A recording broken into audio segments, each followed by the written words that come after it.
And now we're going to dive back into some football. We're now joined by NFL Films senior producer Greg Cosell, also the co-host of ESPN's NFL Matchup Show. Greg, thanks for coming on with us. Hey guys, how you doing today? Greg Cosell's weekly appearance on One Bills Live is presented by Pepsi. Pepsi is the official soft drink of the Buffalo Bills. Food deserves Pepsi. Greg, how you doing? I'm doing great, guys. How you doing? Doing good. We're so happy to have you here. As you can see, we are at our local grocery store, Wegmans, where we are huddling for hunger this week. So Wegmans is doing a bunch of cool things throughout the week to help support the Bills and hunger-fighting charities. But we have you on to talk a little Buffalo Bills football. And Greg, I need to dive right in with James Cook earning AFC Offensive Player of the Month. 5 rushing touchdowns out of him in 4 weeks of play. Second in the NFL with 401 rushing yards. What is working so well for James Cook this season? You know, it's funny. When I did him coming out of Georgia, I really liked the player, but I have to admit, I did not think he could be what I guess would be called a feature back in the NFL. I thought that he'd be more of, the complementary type back, that the back that maybe you would have 130 carries and would be really good in your pass game as a receiver, which he was at Georgia. But he's turned out to be a pretty tough physical inside runner, which I'll be the first to admit I didn't think that would be the case. To me, he's kind of a natural cutback runner, and I think they play into that with a lot of their concepts and their run schemes. He just has a really good sense of patience and vision. He sees it really well. We know he can take it to the house. Um, the thing that's really crazy about the Bills, and, obviously for years and years, all we've talked about is Josh Allen, and he's obviously a great player, but they're really a running football team. I mean, and Josh can be Josh when necessary, but this team is really built on running the football. When they want to stabilize their offense, they run the ball. Look what they did to start the second half this past week. It's 14-10 in a game that people thought was going to be 40-10, and it was close. And what they do? They came out in the second half, 2 Cook runs right away, I think 11 or 15 yards. I guess the third one only gained 1 or 2 yards, but that's the nature of the run game. And that's the way they play. That's the way they stabilize the offense. In a very odd way, what Josh Allen has become is a really efficient executor and ball distributor. That's kind of what he is now, but he's always capable of the special, but that's not what they sort of feed into as the foundation of their offense. So, Greg, I'm going to segue off the last bit that you just mentioned there in that answer. What have you seen in the Bills' pass game that you think there's still room for this aerial attack to get better? Is it more using Keon Coleman in the back shoulder game? Is it more maybe Josh Palmer down the football field, or maybe more Dalton Kincaid? What areas do you think, hey, I could see, whether it's this game against the Patriots or over the next month and a half, that the Bills' pass game actually got better because they did what? Well, it's funny, Chris, you say that because obviously they win games and they score a lot of points. So it's not as if they're lacking for moving the ball on offense and scoring points. I would have to believe, though, that when they do talk about what they'd like to see more of, and then it comes down to how you want to scheme it and what Joe Brady, feels that he wants to call in games. But they don't really, amazingly enough, and obviously the quarterback can make any throw to any part of the field, but they don't really have a big time intermediate passing game that shows up in games. Again, I'm not there at practice, I'm not there in the meetings, but they don't really play like that. And we know they can do it. It's just I guess it becomes a choice. Now, the other factor there is maybe there are times where maybe 3 or 4 years ago, Josh would force one, and now he doesn't. And now he'll take the check down or he'll take the shorter throw. And look, obviously, this team does not turn the ball over, and that's a big deal. I mean, in this league, if you don't turn the ball over, you have a chance. Yeah, it is a really big deal that they don't turn the ball over. The other team has, 75, 80, 85, 90 yards to go to score, and that's hard to do. So I would imagine, though, they would like to see, Chris, some more, big explosive plays in the pass game. Because the ones they get now, like the Kincaid touchdown, so seeing which some I more think was big 28 yards, that was a schemed play, and it worked out perfectly. Obviously they got what they wanted, but it was a schemed play. It had the swing screen look to it, and obviously the defense jumped up, and Kincaid got behind Grandison, who's obviously not going to run with him anyway. But a lot of those kinds of plays become schemed.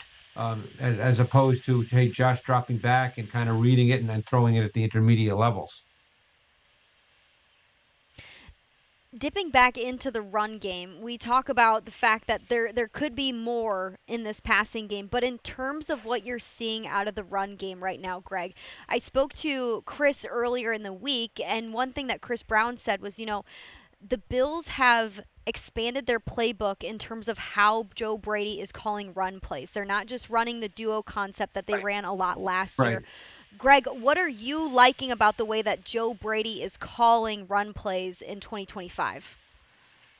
Well, it's funny you say that, Manny, because here's when I finished watching their tape from this week, because I take really detailed notes when I watch these games. What I typed was Bill's run game is a fascinating study. It is multiple in its personnel packages and formations and its concepts, yet they repeat a lot of the same concepts from different personnel packages and formations. So there's a lot going on in their run game and I know Aaron Kromer is a major, major part of this, and he's been doing it for a long time. And I know Aaron, and he's obviously been in the league. At this point, I guess it's probably close to 25 years. So he's seen and done a lot of things. I just feel like the use of personnel now has become a really big deal for them. I mean, now they line up with 3 tight ends, they line up with 2 tight ends, they get Gilliam involved now, and he's technically a fullback now. So there's just a lot of different personnel packages, a lot of different formations, a lot of different looks. For instance, this year we haven't seen a lot of that tackle trap as much as which we used to see in the past. It seemed like they ran that all the time. We haven't seen that much of it this year. So it's in some ways ever expanding, but yet what does stand out is they do repeat a lot of the same concepts, which a lot of the good running teams do. They just get to them in different ways. All right, I want to jump over to the Patriots, the Bills' opponent here in Week 5. I got to start with Drake Maye. I mean, you and we talked about him during the pre-draft process a few years ago. What have you seen? I mean, we both know, and everyone knows, he's uber talented, the arm strength, the mobility. He's had statistically a pretty darn good start to his second season. Just give whether it's broad strokes or something really specific, what have your takeaways been from watching the first month of the season of Drake Maye's second year in the NFL? Well, I think, Chris, the first thing you have to start with, which makes it very impressive through 4 games, is he had to learn a brand new offense because the Josh McDaniels offense was nothing like what he did a year ago. So he had to start from scratch. So the fact that he looks very comfortable, that's not an X and O point, but he just looks like a comfortable player is really, it says something impressive about the player. But the 2 areas, which are big litmus test areas for quarterbacks, he's been outstanding in. And one is third down, and the other is versus pressure. He's been outstanding versus both of those. And one of the things I've noticed when he gets blitzed is he knows exactly where to go with the football. He is not getting stuck in the pocket. And very often young quarterbacks, they get stuck in the pocket. Drake Maye throws that 7-yard ball right behind the blitz. He sees it and he knows where to go. And to me, that's a big deal because I've been doing this a long time, and I've just seen so many young quarterbacks when pressure comes, they speed up, everything happens too fast, they lose the mentality of what they're seeing. That's not been the case with him at all.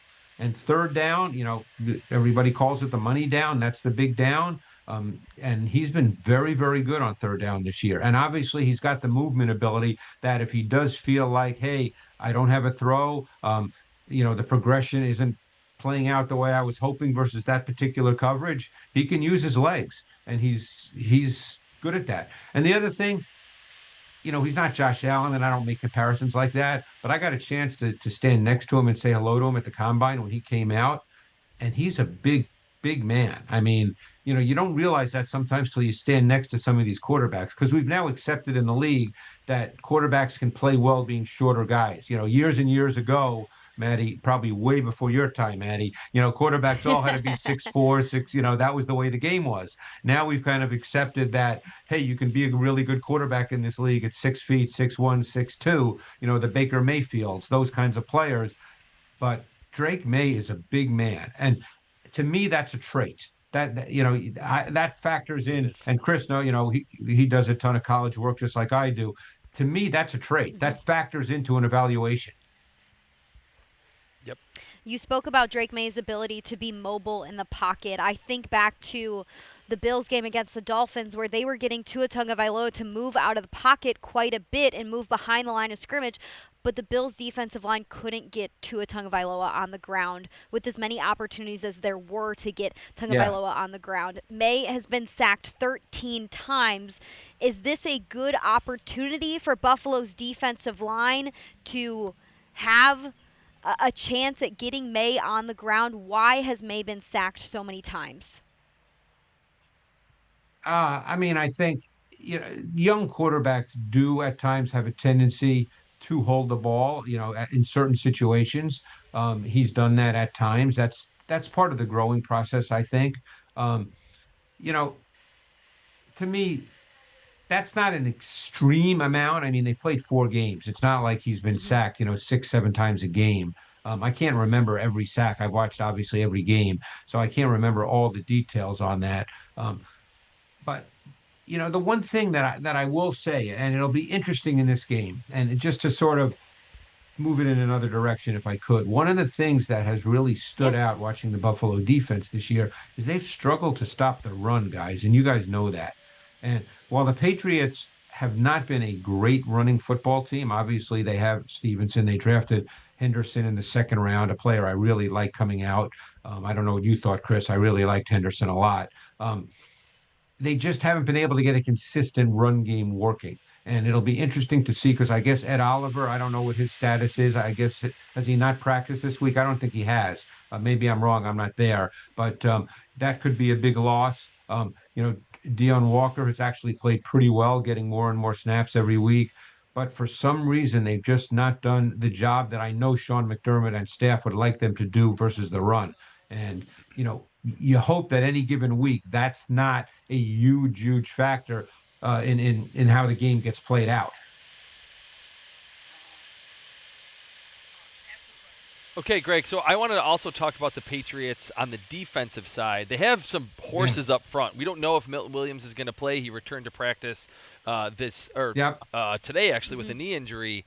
What have you seen on that side of the ball? I mean, the Bills have Josh Allen. They got the good run game, the offensive line.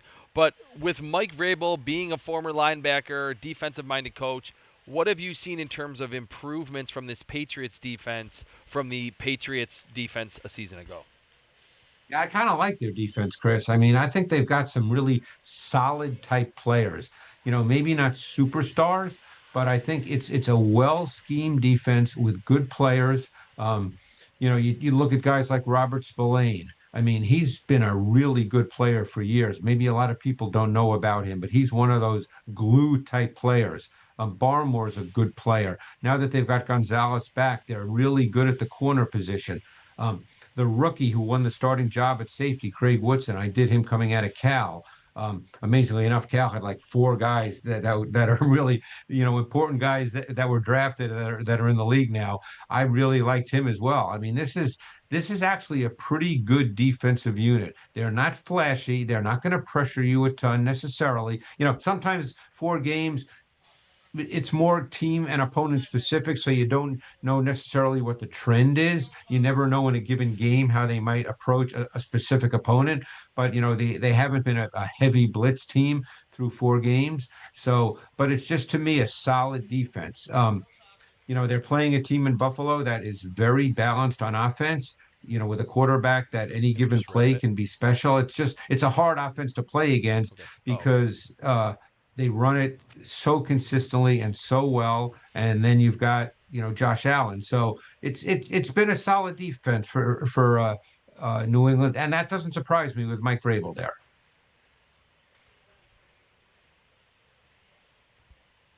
And one more for me, Greg, as you talk about the defense that the Patriots have.